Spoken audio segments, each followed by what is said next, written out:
Hello hello, je suis Hélène Picot, coach en reconversion et créatrice de la méthode Rêver, Oser, Foncer, auteure de 4 livres et le dernier en date qui est ici, Libre vers un travail qui a du sens, que vous pouvez trouver sur le site internet versuntravailquiaduSens.com ou dans certaines librairies indépendantes, tiers-lieux et lieux alternatifs.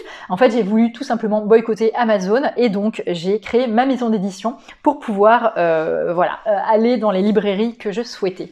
Mais c'est pas le sujet de la vidéo. Donc aujourd'hui, vraiment, je vais vous parler de légitimité. La légitimité, c'est un sujet qu'on aborde beaucoup, bien sûr, pendant les coachings, parce que ça revient souvent dans le cadre des reconversions, des créations de boîtes ou création d'emplois. Ça, c'est quelque chose qui est voilà, l'un des fondamentaux, avec beaucoup de personnes qui se disent « mais oui, mais je ne suis pas légitime, je ne me sens pas légitime, j'ai peur de ne pas être crédible ou légitime », voilà, ce genre de choses. Et en fait, ce que je réponds tout le temps, mais ça, c'est extrêmement important, la légitimité, elle ne se donne pas, elle se prend.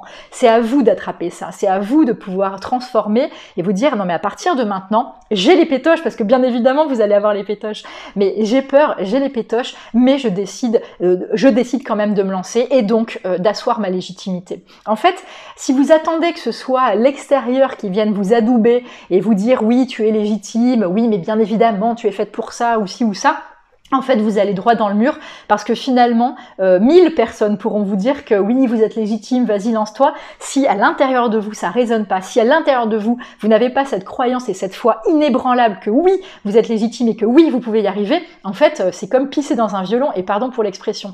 Mais je vais prendre un exemple, moi j'aime bien les exemples un peu triviaux et qui parlent à tout le monde, mais quelqu'un qui aurait un complexe, qui est complexé par rapport à son nez, par exemple. Vous allez avoir 100 personnes qui peuvent vous dire mais attends mais il est très bien ton nez, il n'y a pas de souci avec ton nez. Vous allez être focalisé là-dessus, donc vous allez vraiment avoir l'impression que ce nez est terrible et qu'il faut absolument faire de la chirurgie et autres, alors qu'en fait il a rien de particulier votre nez. Mais voilà, c'est exactement la même chose. Donc tant que c'est pas vous qui allez vous dire non mon nez est très bien et je suis légitime, du coup tout le monde pourra vous dire mais bien sûr que tu l'es, bien sûr que tu peux y aller, vous n'entendrez pas ça. Donc il y a un moment, cette légitimité elle se prend vraiment, elle se prend. Mais donc voilà, cette légitimité, elle se prend. Et c'est à vous de vous dire, à partir de maintenant, je décide de me lancer. Et donc, bien sûr qu'il y a la peur, il y a le trac, il y a tout ça, mais il faut quand même avancer et il faut quand même décider et décréter que cette légitimité, vous l'avez. Alors après, bien évidemment, il y a des exceptions. Quand vous voulez travailler par rapport à, sur des métiers comme la relation d'aide, l'accompagnement, que ce soit hypnothérapeute, sophrologue, énergéticien, magnétiseur, quel que soit le métier qui est lié à la psyché, à la santé, à ce genre de choses, bien évidemment, vous allez faire des formations. Mais là, encore une fois, vous savez, moi je connais certaines personnes qui sont mais bien plus formées que moi, qui ont plus, d'expérience théorique que moi, et j'adore discuter avec elles d'ailleurs, parce qu'il y a beaucoup d'échanges hyper intéressants, sauf que c'est souvent, ça peut être des personnes qui ont fait une première formation et à la fin qui se disent ouais mais là je me sens pas assez légitime pour travailler avec cette typologie de personnes par exemple, donc je vais faire une deuxième formation. Elles font la deuxième formation et là rebelote, ouais mais je me sens pas encore assez légitime pour traiter de ce sujet, donc tiens je vais faire le module supplémentaire. Et en fait elles continuent, et en fait moi j'ai connu des personnes, ça fait 20 ans qu'elles se forment et ça fait 20 ans qu'elles n'ont toujours rien fait au niveau de ce qu'elles ont acquis en formation. Et là c'est grave en fait, c'est grave, elles font bien ce qu'elles veulent, mais il y a un moment, cette légitimité elle se prend au même titre que je décide, excusez-moi, mais le fameux BTLF, bouge-toi les fesses, donc voilà, ça on est hyper fort pour se trouver des excuses. Alors c'est soit les excuses du bon, ça peut être la peur, déjà la peur est une très bonne excuse, mais la peur n'évite pas le danger. À un moment il faut savoir sauter le pas, et en fait on s'aperçoit que dès qu'on saute le pas, finalement la peur elle diminue. Faut imaginer la peur comme une espèce de monstre énorme, et plus on avance, et en fait cette espèce de gros monstre énorme, au bout d'un moment il est à 200 mètres de nous, donc c'est bon, il est plus là quoi. Donc la peur il faut la dépasser, et après cette légitimité et le fait d'oser, d'être audacieux, de pas se trouver les excuses du soi. Alors bien sûr, comme j'ai dit, il peut y avoir la peur, ou alors les fameuses excuses du oui mais j'ai pas encore assez de modules et de modules et de modules de formation. Enfin, il y a un moment, de toute façon, il faut vous lancer, et c'est aussi la pratique qui va faire que vous allez vous étoffer. Bien évidemment, je le répète, quand vous êtes sur la relation d'aide, oui, faites des formations déjà de base, mais après, bon, la vie, c'est un très bon, un très bon enseignant aussi, et il faut éviter de se trouver des excuses, ou alors pareil, les excuses qui sont liées beaucoup plus aux mémoires, aux croyances, au passé, au côté transgénérationnel éventuellement, et autres, et où c'est tout le temps le oui mais bon tu comprends, comme j'ai vécu ça, du coup c'est difficile pour moi d'entreprendre de ci ou de ça. Il y a un moment, tout ça c'est des excuses quoi. Donc soit on décide d'y aller, on y va, on a peur, bien évidemment qu'on a peur, et tout le monde a les pétoches. Moi il y a 9 ans quand je me suis lancée, mais et je flippais mais grave quoi. J'avais pas de filet de sécurité, et c'était bon bah advienne que pourra. Mais la chance de ça, c'est que quand on est dans ce cas-là, on se donne 10 fois plus les moyens pour y arriver. Et c'est comme ça que ça fonctionne, c'est la persévérance, c'est réussir à continuer quoi qu'il se passe, avec une foi inébranlable en nous. C'est pas du tout de l'égocentrisme, c'est pas je me la raconte, je me la pète, je suis meilleure que les autres. Ça n'a rien à voir avec ça. Parce qu'on n'est pas là pour écraser autrui ou pour jouer à la compétition, on s'en fout de la compète.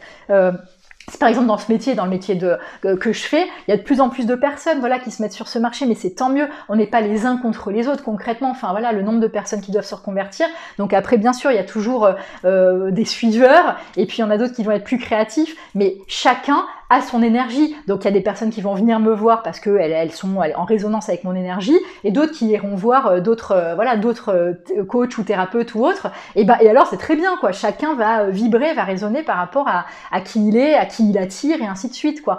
Donc il y a de la place pour tout le monde, quel que soit le métier que vous fassiez. Là je parle des thérapeutes, mais ça peut être fleuriste, ébéniste, pâtissier, tous les métiers, les métiers que vous allez pouvoir créer, que vous allez pouvoir transformer, les boîtes que vous allez amener à faire. Mais il y a un moment, cette légitimité, déjà il faut y croire, il faut se dire bah ouais, en fait moi j'accepte de gagner ma vie avec telle chose, moi j'ai envie vraiment d'animer ces stages là, j'ai vraiment envie de créer cette boîte là, et j'ai envie de réussir là dedans. Donc n'attendez pas que autrui qui que ce soit d'ailleurs vienne vous dire mais si t'es faite pour ça, ou alors qu'un énième, je sais pas moi, voyant vienne vous conforter dans votre hypothèse, ou que ce soit votre tata Janine ou je sais pas qui. Il y a un moment, si vous voulez faire la chose que vous avez en tête, faites-le, et un pas après l'autre, vous n'allez pas dès le lendemain monter un truc qui aura déjà 2 ans d'âge quoi. Mais c'est un pas après l'autre. L'audace, ça paye tout le temps. Donc il y a le fameux fake it till you make it aux États-Unis, c'est fait semblant jusqu'à ce que ce soit vrai, mais ça marche très bien, c'est très anglo-saxon. Eux ils partent la fleur au fusil, le mec il veut écrire, ok il écrit et puis bim quoi. Et moi c'est ce que j'ai fait d'ailleurs, mon premier bouquin il y a 9 ans, je connaissais personne, j'avais aucune maison d'édition. Et puis total, j'ai écrit, je l'ai envoyé à 16 maisons d'édition, j'ai eu de la chance, je ferai une prochaine vidéo sur la chance d'ailleurs, parce que la chance elle sourit surtout aux audacieux et à ceux qui se bougent les fesses bizarrement, donc la chance c'est aussi un peu du travail, donc voilà, mais tout ça pour dire que Total, il a été publié, donc et puis les 3 autres derrière, et puis le 4e, c'est j'ai décidé de monter ma propre maison d'édition. C'est pas du tout pour me la raconter ou autre, mais c'est juste pour vous dire qu'on est tous pareils. Au début, on flippe, on a peur de pas être légitime, mais il y a un moment, c'est soit par rapport à soi, c'est soit on attend 5, 10, 15, 20 ans, 30 ans, en attendant que ça y est, il y ait tout d'un coup une fée, une licorne, une majorette ou je sais pas qui va nous dire mais oui, tu es fait pour ça. Bien sûr, vas-y, lance-toi, ou soit, même si on croit à tout ce genre de choses, on se dit dès maintenant, dès aujourd'hui, à partir de maintenant, je décide d'avancer dans un projet qui me tient vraiment à cœur, et demain matin, quand je vais me réveiller, j'aurai déjà ma to-do list prête. Peut-être pas avec 15 000 choses à faire, mais déjà avec 1 ou 2. Faites des petits pas, faites des premiers pas. Voilà, ça, ce sera pas mal. Les excuses, c'est stop maintenant. Straight to the point, on y va quoi. La légitimité, je le répète, ça ne se donne pas, ça se prend. Donc décidez dès maintenant d'être légitime. Je vais vous faire plein de bisous et à très vite. Bye.